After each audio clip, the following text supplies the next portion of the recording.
வணக்கம் குழந்தைகளே, நான் உங்கள் ஹரிபிரதானி அக்கா. எல்லோரும் பாண்டியர்கள் பற்றி கதை கேட்க வந்துள்ளீர்களா? வாங்கள் கதைக்குள் போகலாம். பாண்டியர்கள் வைகை ஆற்றங்கரையில் மதுரையை தலைநகரமாக கொண்டு ஆட்சி புரிந்தனர்.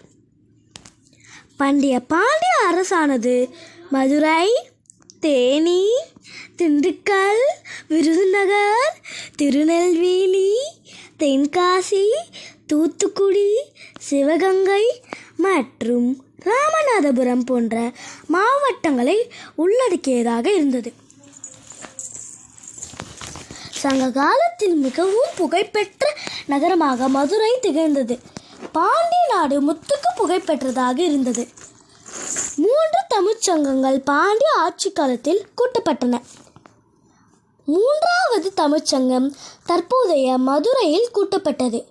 முத்தமிழ்ச்சங்கம் அமைத்து தமிழ் வளர்த்த பெருமை பாண்டியர்களையே சாரும். தலையாலங்கானத்து செருவென்ற பாண்டிய நெடுஞ்செழியன் மற்றும் ஆரிய படை கடந்த பாண்டிய நெடுஞ்செழியன் ஆகியோர் பாண்டியர்களின் புகழ்மிக்க அரசர்களாவர்.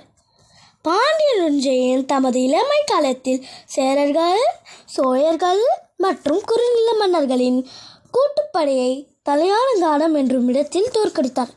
இவ்வெற்றியின் விளைவாக தலையாலங்கானத்து செருவென்ற பாண்டிய நெடுஞ்செழியன் என்று பெயர் பெற்றார். சிலப்பதிகாரம். பாண்டிய நெடுஞ்செழியன் தமது ஆட்சி காலத்தின் போது திருட்டு குற்றம் சாட்டப்பட்ட கோவலனுக்கு மரண தண்டனை விதித்து தீர்ப்பளித்தார். கோவலனின் மனைவி கண்ணகி தன்னுடைய கணவன் குற்றமற்றவர் என்று நிரூபித்தார். கோவலன் குற்றமற்றவர் என்பதனை அறிந்த பாண்டிய நெடுஞ்செழியன் தாம் தவறான தீர்ப்பு வாங்கியதை எண்ணி வருத்தப்பட்டார். யானோ அரசன், யானே கல்வன், கெடுகவேன் ஆயுள் என்று கூறி கீழே விழுந்து தமது உயிரை விட்டார்.